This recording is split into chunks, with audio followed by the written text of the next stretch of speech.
Welcome to my YouTube channel BJ India Academy. और मैं आपको चैप्टर पढ़ा रहा था फर्स्ट इस सीरीज में। फर्स्ट चैप्टर में आपका सेट्स था समुच्चय, और इसमें मैंने आपको 2 लेक्चर पढ़ा दिए और एक्सरसाइज 1.1 और 1.2 सॉल्व करा दी थी। आज हम 1.3 एक्सरसाइज की ओर चलते हैं और उसके लिए कुछ टॉपिक्स पहले क्लियर करेंगे।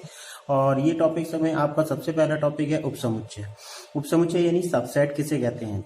यदि ए और बी दो समुच्चय इस प्रकार हो कि ए के सभी अवयव समुच्चय बी में उपस्थित होते हैं तो समुच्चय ए समुच्चय बी का उपसमुच्चय कहलाता है। इसे निम्न प्रकार भी लिख सकते हैं या पढ़ सकते हैं। ए सबसेट बी यानी ए बी का उपसमुच्चय है। ए सबसेट बी ए उपसमुच्चय है बी का। अगर हम उपसमुच्चय की बात करें तो कुछ इस तरीके से भी इसकी परिभाषा हो सकती है कि किसी समुच्चय बी से कुछ अवयव लेकर एक नया समुच्चय बना दिया जाए तो वह समुच्चय V का उपसमुच्चय कहलाता है। फॉर एग्जाम्पल, अगर मैंने यहाँ पे एक एग्जाम्पल V लिया है, V की वैल्यू है आपकी 1, 2, 3, 4, 5, जबकि इसमें से कुछ एलिमेंट 1, 3, 5 लेकर हमने जो समुच्चय बनाया है वो A है, जिसमें 1, 3, 5 है। इसलिए यहाँ पर A जो होगा वो B से छोटा होगा। यहाँ पर इस साइन को आप मान लीजिए छोटा है, तो यहाँ पर ये इसका उपसमुच्चय होगा। उपसमुच्चय की एक परिभाषा और बनती है कि यदि किसी समुच्चय B से कुछ अथवा सभी अवयव लेकर एक समुच्चय बना दिया जाए तो उस दूसरे वाले को पहले वाले का उपसमुच्चय कहते हैं। अब कुछ अथवा सभी का मतलब क्या है? कुछ का मतलब है कि ये छोटा रहेगा और सभी का मतलब है बराबर भी हो सकता है। यानी कहने का मतलब कोई भी समुच्चय अगर किसी दूसरे समुच्चय के बराबर है तो भी वह उसका उपसमुच्चय ही कहलाता है। ठीक है, तो यहाँ पर अगर कोई भी समुच्चय इस प्रकार दे रखा है कि इसमें ए के कोई एक अवयव ऐसा दे रखा हो जो बी में मौजूद ना हो, यानी ए बी सी डी, तो यहाँ पर डी जो है वो बी के अंदर नहीं है, लेकिन फिर भी बी के पास अदर एलिमेंट होने की वजह से इसके पास एलिमेंट ज्यादा है, तो इस कंडीशन में हम ये नहीं कह सकते कि ए बी का उपसमुच्चय है। क्यों? क्योंकि एलिमेंट तो कम है लेकिन इसमें एक एलिमेंट डी ऐसा है जो बी के पास नहीं है। तो यहाँ पर ये कंडीशन जरूरी है कि उपसमुच्चय कहने के लिए ए के सभी अवयव बी के अंदर होने चाहिए। और जब ए बी का उपसमुच्चय नहीं होगा तो उसे कुछ इस तरीके से प्रदर्शित करेंगे, ए उपसमुच्चय नहीं है बी का।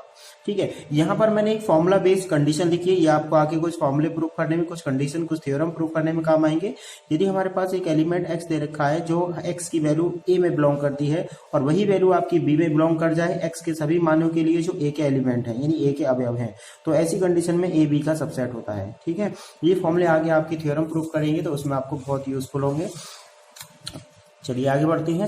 फिर है आपका इस उपसमुच्चय पर आधारित कुछ आपके 2 नोट पॉइंट हैं। सभी समुच्चय स्वयं के उपसमुच्चय होते हैं। जैसा कि अभी मैंने एक परिभाषा बताई कि उपसमुच्चय की एक परिभाषा ये भी हो सकती है कि कोई भी समुच्चय के कुछ अथवा सभी अवयव लेकर बनाया गया समुच्चय उसका उपसमुच्चय कहलाता है। तो कुछ के अथवा अलावा हम सभी अवयव भी कह सकते हैं। सभी का मतलब क्या हो गया? बराबर हो गया, यानी समान हो गया। समान समुच्चय का मतलब अगर 2 समुच्चय आपस में बराबर है तो एक दूसरे के क्या होंगे? उपसमुच्चय होंगे। इसलिए सभी समुच्चय स्वयं के ही उपसमुच्चय होते हैं। रिक्त समुच्चय सभी अरिक्त समुच्चय का उपसमुच्चय होता है। यानी कोई भी अगर हम रिक्त समुच्चय ले लें यानी फाई ले लें और उसके साथ में कोई भी एक ऐसा समुच्चय ले लें उसमें कम से कम एक एलिमेंट या एक से ज्यादा है तो भी फाई उन सभी का समुच्चय का उपसमुच्चय होगा, क्योंकि फाई सबसे छोटा होता है और ये सभी समुच्चय का उपसमुच्चय होता है। यहाँ पर फाई का भी उपसमुच्चय ही होगा। उसके बाद आता है आपका उचित उपसमुच्चय। उचित में क्या होता है कि उपसमुच्चय वाली कंडीशन में बराबर वाली कंडीशन हट जाती है। ऐसे उपसमुच्चय जो कि समुच्चय से छोटे हों, यानी ए और बी दो समुच्चय इस प्रकार हों कि ए के सभी अवयव बी में तो उपस्थित हों लेकिन बी का कम से कम एक अवयव ऐसा हो जो ए में ना हो, तो ए को बी का उचित उपसमुच्चय कहते हैं। जैसे कि बी के पास 1, 2, 3, 4 है और ए के पास 1, 2, 3 है। अरे ये एग्जाम्पल तो फर्स्ट की तरह मैच हो रहा है, बट यहाँ पर कह सकते हैं कि प्रत्येक उचित उपसमुच्चय तो हो सकता है लेकिन प्रत्येक उपसमुच्चय उचित उपसमुच्चय नहीं हो सकता। तो उपसमुच्चय ही उचित उपसमुच्चय बन जाता है जब उसमें कम से कम एलिमेंट बी में कम से कम एलिमेंट एक ऐसा हो जो ए के पास ना हो, तो उसे हम उचित उपसमुच्चय रखते हैं। ये हमेशा छोटा रहता है, ये कभी भी समान नहीं होता, तो इसमें बराबर का साइन हट जाता है और इसे हम क्या पढ़ते हैं? उचित उपसमुच्चय। उसके बाद आता है घात समुच्चय। घात समुच्चय भी उपसमुच्चय पर ही आधारित है। किसी भी समुच्चय ए के सभी उपसमुच्चयों को अवयव मानकर ए बनाया गया समुच्चय ए का घात समुच्चय होता है, जिसे पावर सेट ए यानी पी ब्रैकेट ए से निरूपित करते हैं। अब घात समुच्चय क्या होता है? यदि किसी समुच्चय के उपसमुच्चय बना दिए जाए और उन उपसमुच्चयों को हम अवयव के रूप में किसी समुच्चय के अंदर मतलब ब्रैकेट में फिर से लिख दें तो वह एक समुच्चय की फॉर्म बन जाएगी। जैसे कि यहाँ पर दिया गया है एक समुच्चय है ए, बी, सी। अगर हम इनके उपसमुच्चय निकालें तो सबसे पहला उपसमुच्चय फाई होगा।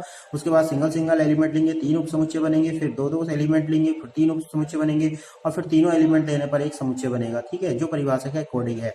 यानी फाई यानी कोई भी अवयव नहीं लिया, कुछ अथवा सभी अवयव लिए हैं, तो इस प्रकार कुल मिला के 1, 2, 3, 4, 5, 6, 7, 8 8 उपसमुच्चय बनेंगे। इसके फॉर्मूला भी होता है कि नंबर ऑफ पावर सेट है, यानी घात समुच्चय में अवयवों की संख्या बराबर 2 की पावर n। यहाँ पर n क्या है? अवयवों की संख्या। 2 की पावर 3 बराबर 8 अवयव होते हैं। इस फॉर्मूले को भी आप याद रखेंगे, आगे आपको काम आएगा। उसके बाद है आपका सार्वत्रिक समुच्चय। सार्वत्रिक समुच्चय को हम यूनिवर्सल सेट बोलते हैं। इसको हम एक समष्टि समुच्चय भी पढ़ते हैं। यदि किसी दो या दो से अधिक समुच्चयों पर चर्चा करें और उनके अवयव किसी भी एक समुच्चय U में उपस्थित हों तो उसे उनका सार्वत्रिक समुच्चय या समष्टि समुच्चय कहते हैं। कहने का मतलब यह है कि अगर हम कोई क्वेश्चन सॉल्व कर रहे हैं, उसके अंदर हमें कुछ समुच्चय दे रखे हैं ए बी सी, और इन सभी अवयवों को किसी एक समुच्चय में बना दिया जाए तो वो उसका यूनिवर्सल सेट यानी समष्टि समुच्चय कहलाता है। कह सकते हैं कि एक ऐसा समुच्चय जिसमें से कुछ अथवा सभी अवयव लेकर बनाए गए उपसमुच्चय ए बी सी हों, तो ऐसी कंडीशन में यू जो होगा वो ए बी सी का क्या होगा? यूनिवर्सल सेट यानी सार्वत्रिक समुच्चय होगा। ठीक है, ये टॉपिक है। इसके बाद हम एक्सरसाइज 1.3 सॉल्व कर सकते हैं, लेकिन 1.3 में एक क्वेश्चन ऐसा भी है जो कि इंटरवल यानी अंतराल पर आधारित है। आइए चलिए बात करते हैं इंटरवल यानी अंतराल की। तो अंतराल कितने प्रकार के होते हैं, यहाँ पर मैं इंग्लिश और हिंदी दोनों में लिख के बता रहा हूँ। ओपन, क्लोज, सेमी ओपन और सेमी क्लोज। अब यहाँ पर ओपन का मतलब संवृत होगा और क्लोज का मतलब विवृत होगा। ठीक है, अंतराल, और इंग्लिश में बोलते हैं हम इसको इंटरवल। इंटरवल, ठीक है। तो ये है आपका सेमी यानी अर्ध संवृत और ये है अर्ध विवृत। अब ये होते क्या है? अगर x कोई ऐसी वैल्यू है जिसमें x का मान a से बड़ा है लेकिन b से छोटा है, तो ऐसे अंतराल को हम एक छोटे ब्रैकेट में लिखकर दिखाएंगे a, b, और इसके बाहर दिखा सकते हैं कि x बिलोंग करता है a, b अंतराल में। ठीक है, छोटे ब्रैकेट का मतलब ये होता है कि x का मान a से बड़ा है और b से छोटा है, यानी इन दोनों के बीच में लाई करता है। ठीक है, इन दोनों का मतलब क्या होता है कि अगर x का मान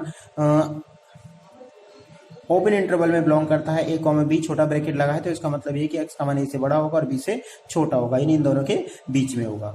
फिर आता है आपका क्लोज यानी विवृत अंतराल। विवृत अंतराल में क्या होता है? x सच दैट x इस प्रकार होता है कि x का मान a से बड़ा भी होता है, बराबर भी होता है, और b के बराबर भी होता है और b से छोटा भी होता है। तो इस अंतराल को हम x belongs to close bracket करके दिखाएंगे a, b। इसका मतलब x का मान a के बराबर भी है, बड़ा भी है, b से छोटा भी है और b के बराबर भी है।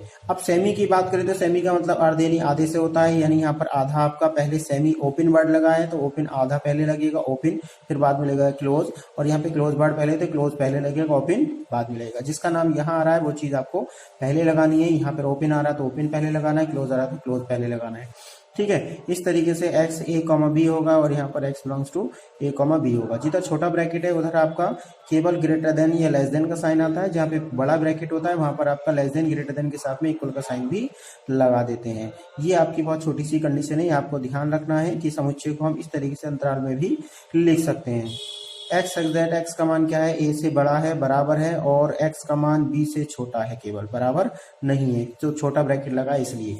इसके अलावा एक नोट पॉइंट और याद रखेंगे कि अगर कहीं पर x का मान दे रखा है माइनस अनंत से लेके प्लस अनंत तक, तो कभी भी माइनस अनंत प्लस अनंत जो है वो हमारा क्लोज इंटरवल यानी बड़ा ब्रैकेट नहीं लेता है, क्योंकि x का मान कभी भी अनंत नहीं हो सकता, क्योंकि ये इनफाइनाइट वैल्यू होती है। तो x का मान हमेशा या तो अनंत से छोटा रहेगा या माइनस अनंत से बड़ा रहेगा, कभी भी इनके बराबर नहीं हो सकता। तो जो हमारा इनफाइनाइट होता है, take only the open interval, हमेशा छोटा ब्रैकेट लगेगा, यानी इन दोनों के बीच में रहेगी वैल्यू जो इसके वास्तविक मान होते हैं। तो इसके बाद चलिए हम चलते हैं एक्सरसाइज नंबर 1.3 पर और उसके कुछ क्वेश्चंस करते हैं। बाकी क्वेश्चन आप सॉल्व करेंगे, मैं इसकी एक्सरसाइज PDF फाइल आपको सेंड कर दूंगा। ठीक है, कोई भी क्वेश्चन में क्वायरी होगी तो आप उसको पूछ लेंगे। चलिए एक्सरसाइज पे चलते हैं 1.3। वेलकम बैक, ये आपकी एक्सरसाइज 1.3 एक्सरसाइज में आप देखेंगे पहला क्वेश्चन कुछ इस तरीके से दे रखा है, रिक्त स्थानों में प्रतीक उचित उपसमुच्चय या उचित उपसमुच्चय नहीं है, भरकर सही कथन बनाइए। तो सबसे पहले आपको यहाँ पर वैल्यू दे रखी है 2, 3, 4 और यहाँ पर दे रखा है 1, 2, 3, 4, 5। अगर आप देखें तो इस क्वेश्चन में जो पहला चिन्ह आएगा वो आपका उपसमुच्चय का आएगा, क्योंकि यहाँ पे 2, 3, 4 जो है वो आपके राइट हैंड साइड में बिलोंग करते हैं यानी उपस्थित हैं, इसलिए यहाँ पर कंडीशन क्या आएगी आपकी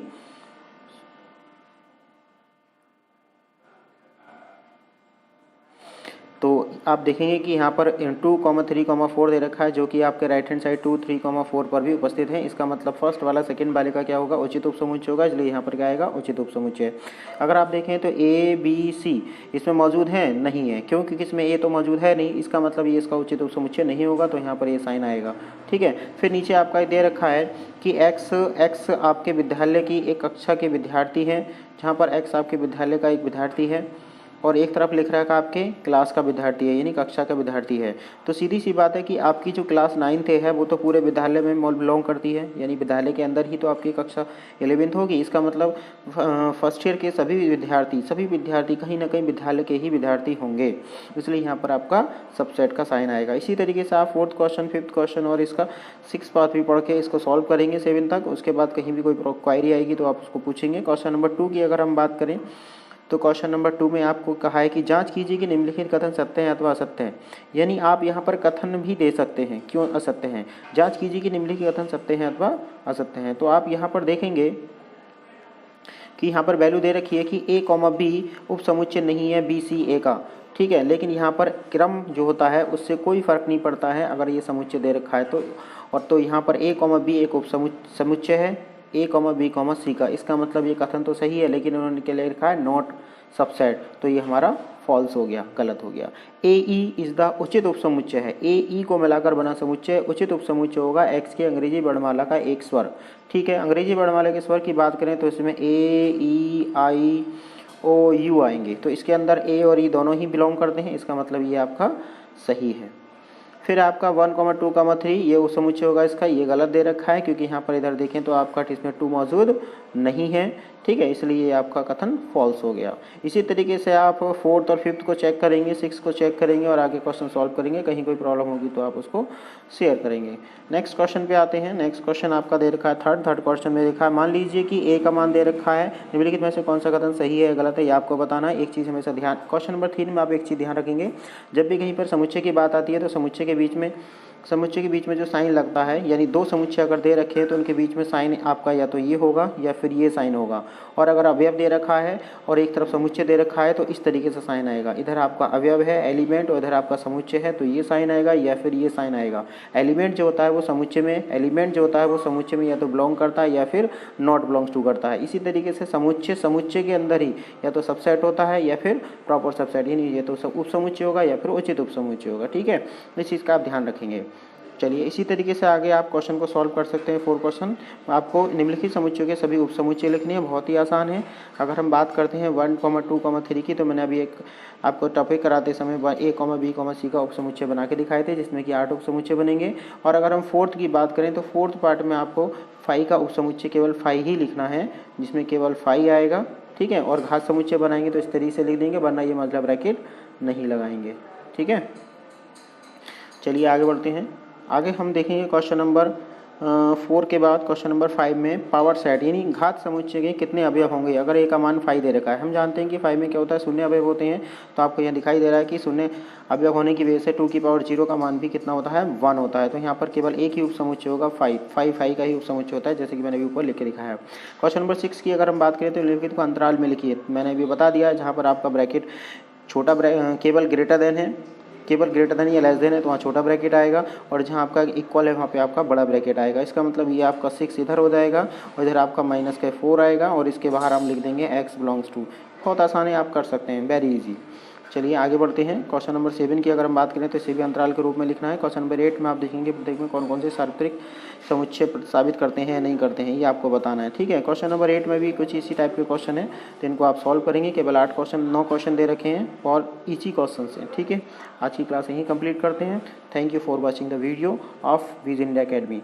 अगर आपको वीडियो अच्छी लगी तो आप इसको लाइक करें, शेयर करें और मेरे चैनल को सब्सक्राइब करें। नोटिफिकेशन पाने के लिए आप मेरे चैनल को की बेल आइकन को भी दबा सकते हैं, या फिर आप मेरी ऑनलाइन क्लास स्टार्ट होने वाली है, उसके लिए आप मेरे व्हाट्सअप नंबर 9627645733 पर ज्वाइन VIA लिखकर भेज सकते हैं। ठीक है, और जल्द ही आपको ऑनलाइन क्लास की इन्फॉर्मेशन मिल जाएगी, जिसमें आप यूट्यूब चैनल पर ऑनलाइन क्लास ले सकते हैं। Thank you for watching the video.